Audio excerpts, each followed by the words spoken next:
Went a little there. Hi. Welcome to our very first podcast of Unpacked and Unfiltered. I'm here with Bex. And this is Noe. I feel super, super honored to get to partner up with you and to dive into a lot of areas of life that honestly, I wish I had when I was younger. I wish I had a lot of advice that I have for myself now, like with life experiences, with all of that. And I wish I would have met you earlier, because I feel like you've given me so much inspiration for motherhood, for accepting people as they are, for compassion for yourself and learning to prioritize yourself, and obviously never over your kids, but sometimes it's okay. Yes, it is okay. I mean, first of all, I think I'm the lucky one here. This is Noe, and definitely evolved. I think both of us, for sure. I'm not the same person I was before. So maybe we met each other at just the right time of life.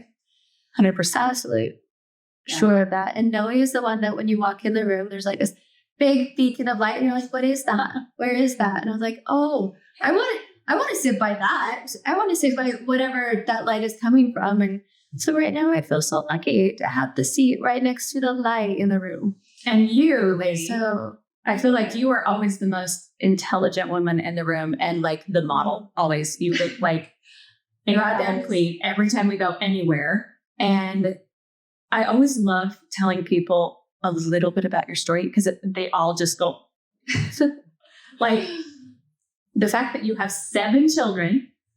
You're now a grandmother. it's a big number. And you look like your daughter in college. She just graduated. Oh, she's not in college anymore. Well, grad school soon, so there's that. Yeah, I'm honored to get to do life next to you, and your outlook on life and family life is very similar to yours. Yeah, but it's like the company you surround yourself with. You adapt. Like it's all about who you're around. So obviously, I want to be around you. Absolutely. So a little bit about Noe. When I first met you, I would never have known your story. I think I would have assumed, which I try not to make assumptions, but if I would have known, I would have assumed, oh, she's got a cush life because she's so light and bright. And I never would have guessed that it was full of also tragedy and grief and heartache. And your story was like more climatic than most any story I had ever heard. So I think it was because of that, it's even more bright, probably, and more amazing of who you are. I feel like this morning on my drive over here, I've been having talks with my kids nonstop over the last week over starting this podcast. And I'm like, guide me. Like, I need inspiration. Like, what am I supposed to focus on? And all of these things. And also feeling unworthy. Like, I don't really know what I have to contribute to the world. And I feel like you were feeling the same thing, right? Absolutely. And the thing that kept popping in my head was never forget the lessons you learned in your hard times and also in the good times. Like, there's so many lessons in every little piece of life that a lot of times if we forget them or we didn't adapt to them, we're going to find ourselves going through those same things over and over and over until it clicks. But they said focus on that and perspective. Yeah. And I feel like it doesn't matter where you are in life, your perspective is everything. Like, if you're in the depths of hell, you can still tell your mind, this isn't so bad. Like, I can get through anything. And look, the sun is shining, and look, there's a flower, and look, there's a butterfly. Like, you can find it actually sounds a lot like us, to be honest. I don't know how healthy that is sometimes, but it gets us through so much. Absolutely. And I know it sounds pretty, but you find what you gotta find, and you take that, and you're like, oh, that's a sign. Okay, that's a sign. That was actually me talking to you the other day. and you were leaving me a message or a video message, and you go out to your front porch, and there's a literal bat shit on her front porch, and she looks down, she's like, "Oh my gosh, there's butterfly wings!" I was like, "Oh yeah, there's a butterfly wings." She's like, all I saw was bat shit. That's actually true. It was true. You see, you see the butterfly wings, which that shit. So, You know, it is what it is. Like, yeah. And this is why we're I so didn't mention the bats probably ate the butterflies. And then it was probably moths, not butterflies. But I didn't say any of that. I was just like, yeah, butterfly wings. this is our personalities. Yeah. This is a perfect description of our personalities. Like, we balance each other out really well. Yeah. Very, very well. And on that subject, I kind of want to dive into motherhood and the things you've experienced throughout motherhood. The other day we were talking about Bryant being in med school and like how you got through all that with kids and still traveling, still having fun, still like finding things that lit up your life. And you only had so many options. Yeah, this is true. This is true. Well, especially moving. Yeah, I was not always happy, and I was not always traveling. For sure. There was a pivotal moment where I had to make that shift. There was the time that I was angry. I was mad. And I had a list of reasons to be. And he was working 80 to 100 hours a week. And I would keep track of every hour he was gone, everything that was wrong, all the stuff I had to do on my own, the yard, the house, the chores, running the kids around, their activities, their school. Dude. And there was a week, it was Thanksgiving week, and he had invited his sister from Texas, and we were living in Florida at the time. And now I had to host his family and cook Thanksgiving dinner. And I broke. I completely broke. And then I had a moment that I shifted completely, and I realized it was me. I was the problem. Here, I got to go to Thanksgiving. He was working. He was at the hospital. And everything changed. I threw that list away. I got to see my kids walk and crawl and take their first words and catch frogs in the backyard. And I got to spend Thanksgiving with a sister who I loved. Yeah. Frankly, I like making pies. I talked about this. Yes. You too. And you're good at it. And I like cooking. Yeah. And yes, I do it with a child on my hip, but I loved cooking with them. I love getting dirty. I don't mind cleaning. Like, those are things that I actually like mowing the lawn. Yeah. So it was one of those things that I was like, why am I complaining about things I love to do? Yeah. Well, and the fact that you got to do it too. And the fact that I got to do it and I got to witness it, and the kids are going to be gone. Yeah. They're going to be gone. And I got to drive to the beach whenever I wanted and play in the sand, which the ocean is my love. Yes, it is. And I got to just sit in it, and the waves got to go. And I got to do it with the sister who I loved. Yeah. I loved her company. I loved her soul. And it was just this turning point, and he missed it all because he was working. And I just threw away that list. And I was like, it doesn't matter if he's there. I'm still going to do it. I'm still going to live it. And our bank account was scarily ridiculous at the time. But I was like, but there is something there. Yeah. So I would get like on Hotwire or whatever I could find. I was like, $20, sweet. What can I do with that? We're going to the beach. Get on Hotwire. I was like, I can literally get this 5-star hotel for $40 I'm doing it. I was still trying to go food whatever I could for almost nothing, but I would do it on a budget if I could. Yeah. And I would go, I could drive anywhere. It's the East Coast. It's not like the West Coast where you have to drive for 10 hours before you hit another town. Oh, yeah. East Coast, I could go to Savannah, to Key West, to Baton Rouge, to anywhere and hit these beautiful cities and explore, get springs, shark teeth, shells. Yeah. Well, and the fact that it didn't matter, like, yes, those times were hard, but also as life went on and you got more children, you still kept doing these fun things with them. And yes, it might not be every weekend, And it probably got more and more scarce, but you still plan your trips with your kids. I had planned it with my kids. Life was now. Life was living now. And you're still doing it. I'm still doing it. It's just now. Like, life is not going to wait for you. No. It's not going to get better when. It was right now is life. And that was the big pivotal moment that I need to throw away my excuses. Throw away my hate, my anger, all those things were not serving me. Yeah. And it was not hurting him, it was hurting me. And that's when I started living. And let's talk about a pivotal moment in your life. And what I want to really touch and go back on is you have lost 3 children. And when I say lost, I don't feel like they're gone. I don't feel like they've passed, but I feel like they're with you as they were this morning on your way here. Yeah. How has your life changed since? What year did that Fuel magazine article?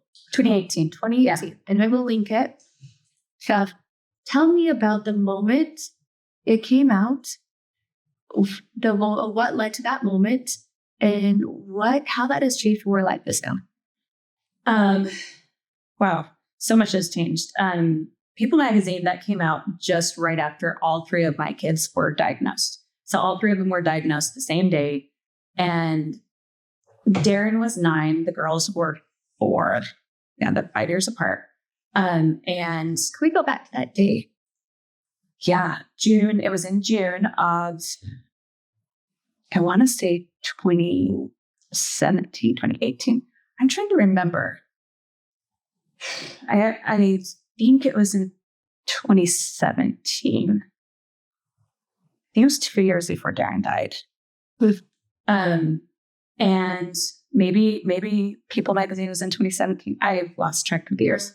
Anyway, that day was insane. I took the kids to a geneticist here in town that I had previously taken Darren to, and we found nothing. Like, she's like, I'm sorry, I can't. Like, maybe it's just a random disorder and this was when he was 18 months old. And so years and years had passed, and we had done MRI scans, CT scans, blood work. Like, we went up to the university and we had the entire family's blood work done. Like, the babies, they were brand new babies. At this point, you're starting to see some of this difference. Yes. Okay. Well, when we did blood work for the twins, maybe they weren't brand new babies. They might have been like a year old. Okay. But we did blood work on the whole family. No, they were older than a year. They would have had been 3. And you know how 3-year-olds are getting blood work done. It's a disaster. But we did the whole family, and we had it all set in for a full panel. And we wanted all the answers. We wanted full panel on every single person in the family. And we went home. Weeks passed and never heard back. And so I called them. I'm like, where's our blood work? Oh, I don't know. Let me look into it. Another few weeks passed. I call them again. They had lost our entire family's blood work. The whole family. Like, how does a university that big lose an entire family's blood work? I don't know. But, and I just saw it as a sign. I saw it as a sign in that moment. I'm not ready for the truth. And I wasn't. I was not ready for the truth. And so months went by, and that's when we saw this geneticist, and I took all 3 kids in, and she's like, I just got back from a conference. I just barely heard about this disease. And what you're telling me about your kids and what I'm seeing lines up with this new discovery. It's a genetical disorder. It's very rare. It's like 1 in a million people will have it. And still to this day, we don't know of anybody in the state of Utah that's had it. Isn't that wild? It's so wild to me. But maybe it's just because we're not, maybe there's, somebody out there we haven't heard of yet. But so she's like, I want to do blood work on the whole family, or on 3 kids, and get some answers on this. I believe she just heard of it, and no one in the state of Utah had ever had it. And she just randomly, like, she had just barely got back to work from this conference. I think she'd only been home a day or 2. And it's just so fresh on her mind. I'm like, timing is insane. And so we go get our blood work done, all 3 kids, and send it in. And a day or 2 later, she she sends me a text message. She's like, when you have time, call me at this number. We need to talk. And like, that was just like, oh shit, here we go. So I go to my closet. That was always my safe place. Shut all the doors, the bedroom door, the bathroom door, the closet door, so the kids have to go through a maze to get to you. Yeah. You're like, try to find me. Yeah. I dare you. Yeah. It's like, well, when you have to go to the bathroom just because you're right. So I go to the closet and I call her back and she's like, I need to inform you that all 3 of your children have this disorder. And I'm like, okay, tell me about it. Like, tell me what this disorder is. And she's like, because this is an early onset and they've been showing signs since birth, they probably won't live much past the age of 10. And that just, Darren is 9. And I crumbled. I'm like, this cannot be my truth. This cannot be my story. Like, and I went into this complete devastation. I couldn't eat. I couldn't grocery shop. I remember sitting in the grocery store parking lot, just crying my eyes out so hard I couldn't even get out of the car to go grocery shopping. Because this is another perspective thing. The week before that, I had all 3 kids in my grocery cart, one full of kids, one for the groceries. And I was complaining about it. And now I'm sitting in the grocery store parking lot. I mean, obviously this is before, you can deliver them. And I'm just sobbing because I'm like, I complained about this and I don't even know how many days I could have days with Darren. I didn't know. And I didn't know what this disease was. I didn't know what it did. And the coping, all of that was just horrific. Mm-hmm. And the news spread really fast throughout our community. And I started finding groups that were studying this disease in Oregon. I started finding, other parents with kids with it. Not very many of them in the US. There was a few in the group that was globally. And I started really hearing all of these different parents' stories. And I'm like, okay, this isn't the end of the world. We're going to get through this. We're going to do okay. But the story started spreading so fast. Before you know it, I had People magazine and USA Today? There was like several magazines. There was that newspaper in Canada that I had a random friend send me a picture of it. She was sitting at I don't know what kind of station it was. And she's like, oh my gosh, it's Americans. And I'm like, what? She's in Canada. Mm-hmm. And it just started spreading like wildfire. And it was wonderful. And then before you know it, People magazine sends me a DM on Facebook wanting to do a story. And we jump into it. We're like, absolutely. This is such a rare disease. And I think there's probably other parents out there that have no idea what's wrong with their child. Yeah. Like, absolutely. Like, that was such a coincidence, but not really. But yeah, that was me for 9 years. I had no idea what was wrong with my child. And then at that time, my girls were starting to do everything Darren was doing. Like, the not walking, the not talking, certain things, falls. Like, that was a big thing for Darren is he had so many falls. Like, he was always falling. He always had a split open chin. And like, we became such good friends with the ER doctors that one of them, like Lester was doing a bit on his house and he brings a staple gun and some staples for Darren's chin. Oh. And we laughed about it because it was hilarious. But he's like, just so you don't have to wait 6 hours in the ER next time. And I'm like, oh my God, this is my life. But it became kind of beautiful. And the kids made a name for themselves. And the way Darren would laugh and shine and be so cheerful and hilarious through all the pain and the anguish, they became their own light. They were hilarious. Like, Darren was just like other kids where he would fake being sick at school so I could come pick him up. And it worked every time. But I have these videos of him just laughing his ass off at me as I'm driving home with him. And I'm like, you little shit. Like, but I loved it. I'm like, you know what? One more afternoon with you, absolutely. And over time, I think that is one of the biggest lessons my kids taught me was perspective. You might be on the floor, you might be a complete knot, and you might be in so much pain, but you can still smile at a fart joke. And that was how he was. Like, he would be completely, his head would be like bent like this, touching his toes backwards. And you could tell a fart joke and he would laugh.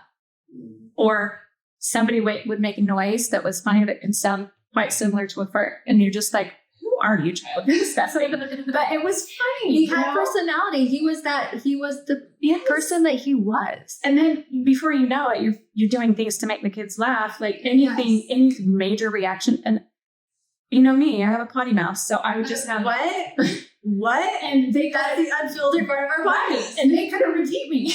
I know you can swear all you wanted because I always have this joke. I'm like, if I had kids that repeated me, I would talk so.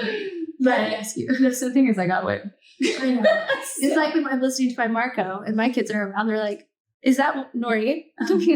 Second to kids, don't mind me. It's, yeah, the swear jar gets a little full. It does on vacation when you just automatically give them a 20. Yeah, I just handed out 20s one day on vacation. I'm like, guys, don't hold me accountable. No, they're like, you ran out. But the beautiful thing is perspective is everything. It doesn't matter where you're at in life. You can find a silver lining. You can find something to be happy about. It's just how bad do you want it? How much? I saw this this reel today that said people change when they've been through enough pain that they have to. They can't live there anymore. Right. Or they want it so badly. There was a few other points that I don't remember, but I think wanting it for you. Yeah. Too. Like, I want this for me. Like, I don't want to live in this space. I don't want to live in this pain. Yeah. Like, I actually want to live in joy with you. And I want to enjoy the moment I have. Yeah. Yeah. And the other thing I found interesting about it was when you've received enough in life that you can change, that you can step out of the lack mentality or the hurt mentality or all of that you actually can shift, because that's how powerful the mind is. Like the mind can shift into change. Doesn't matter where you're at. Depends on how bad you want it. Like how ready are you? And that's where I feel like travel came big in my life. When I met you too, it's like I sat and I watched you and how much you travel and how much you like take time for yourself. And I would get these messages like, oh, sorry, I'm on the beach this weekend. I will talk to you next week. And I'm like, oh, she did what? Like she went to the beach by herself, booked it herself, and she was having alone time. Like unheard of. Like so many women are so afraid of being alone. I think also living in fear of what the people around her are going to think of you. 100%. You know, and I think that what is so important to me is that I'm the woman I want my children to see and to be, you know, like set an example. Set an example. When my children are born, I am trying to help them figure out who they are. And if my children have this seed that is a rose, I'm not trying to make them a sunflower. Yeah. And that's very important to me, that they see what my seed is as well. I'm not going to try to be whatever everybody around me wants me to be, because I don't want that for them. I don't want them to be what everyone around them wants them to be. I want them to be who they are. And this is what's so damn beautiful about you is you've lived your life like this. Like you do it regardless of what family is saying. You do it regardless of what friends are saying. You do it regardless of who your circle is saying. You're like, well, this is what I need. This is what I need for me. And your opinion is yours. It hurts sometimes. Absolutely. But you sit in that pain and you just love the people around you, because people say things because of where they are in their life. And you can still love them for it. And it's not yours. It's not mine. Yeah. It's not mine to hold or carry. Yeah. And it's something I think I have to go back to, is that I want my children to love and be who they are. And the changes that I've made in my life, I've done because I want it to be easier for my children to make the changes that they want to make in their life and have the courage to do it for themselves. Yeah. So, I want to make it easier for them to be who they are. Well, and to be proud of who you are. That's the other thing. It's like, for me, I hold on to this, like, how proud are my kids right now on the other side? Like, I've made all these promises to them. This podcast being probably the biggest promise I made to Darren. And like, I promised him I would tell his story. I would tell the kid's story. I would tell it even after they're on the other side. We have incredible interactions that I feel like as mothers, we also need like not need, but we also think, okay, how proud would my kids be of me in this moment? And that to me is really important. Like, I feel like our children also want to see us living our best lives. Absolutely. Like, I'm sure when you come home, sometimes the kids are like, "Hang on, tell us about this place. Tell us what you did. What did you, do you ever?" My kids ask me how my day is, and I think that is the sweetest thing, because when they get in the car after school, I'm like, "How's your day? Tell me something." But even my 16-year-old boy will say, "How was your day, Mom?" And I'm always like, "Oh, you care? You want to know?" No, And I love him for it. Or they hype me up. And where did I learn that? Yeah, from mom. I learned it from mom. But the truth is like, this is another thing that I feel like women really struggle with is we're taught that when the man comes home from work, he needs a plate of dinner. He needs how was your day? What can I do for you? All these things. How often does a woman get that? Like, I can say honestly, it has been so rare for me to have a man walk in the door and say, "Hey, baby, how was your day today?" It is almost never been that way. And it's like, so now that everybody's had a little glimpse into our podcast, this is going to be fun. It is. So what we want to bring is we want to unpack your stories. Yes. Not just ours. No. Yours. Absolutely. Absolutely unfiltered. Yep. And hear everything that's going on and why it is so important to start now. Yes. And live your life. Don't put it off. Yeah. And it is okay to be you. Yep. Yeah. And like you said earlier, time is the thing. It is not going to wait. It is not going to wait, and it's going to go by. And before you know it, your kids are gone to college or moved out. And then, like, I relate myself so much to empty nesters because, well, and this is the same like with people with normal children that are still alive. It's like one day they're all going to be gone, and you're left with your life going, "What the fuck? What am I doing? What am I doing with my life? I've done this my whole life, and now I have nothing that is me." Well, and I think what's so interesting is that you and me had a very similar moment when you realized that oh my God, I need to be present because I'm going to lose my children. And I had the same moment where like, oh my God, my children, I'm going to lose them. But in a very different way. I need to be present. Yeah. But it was one day they're not going to need me. They're not going to need me. Yeah. And I'm going to be here every single. Mine was when I was overwhelmed that weekend of Thanksgiving. Yeah. And I'm just putting that together. Wow. And I was like, all of a sudden present every day. Like, I'm going to love this every single moment. Yep. And so it's very interesting. And I still had 3 more children after that. So that's so it's and shifting that whole same perspective. But I think a lot of parents in general have a hard time thinking, tomorrow I'll have time. Yeah. Or when my children are grown, then I'll start traveling. But here's the other thing. Is a lot of people, if they've waited to have children in life, by the time they're moved out, they're 60 or 70.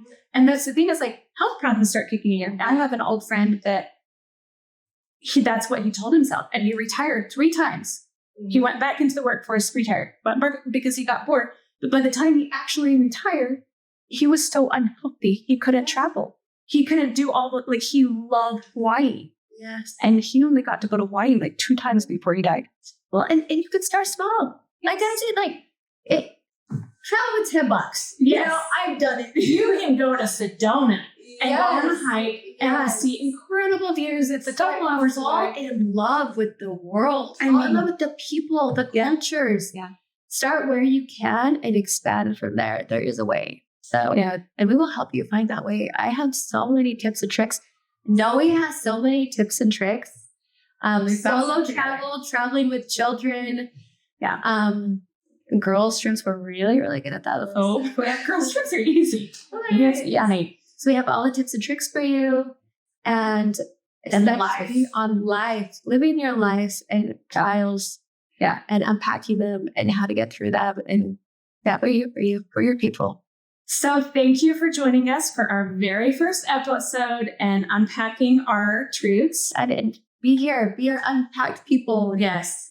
Come unpack with us next time. Yes. See you later. Peace out. Cool.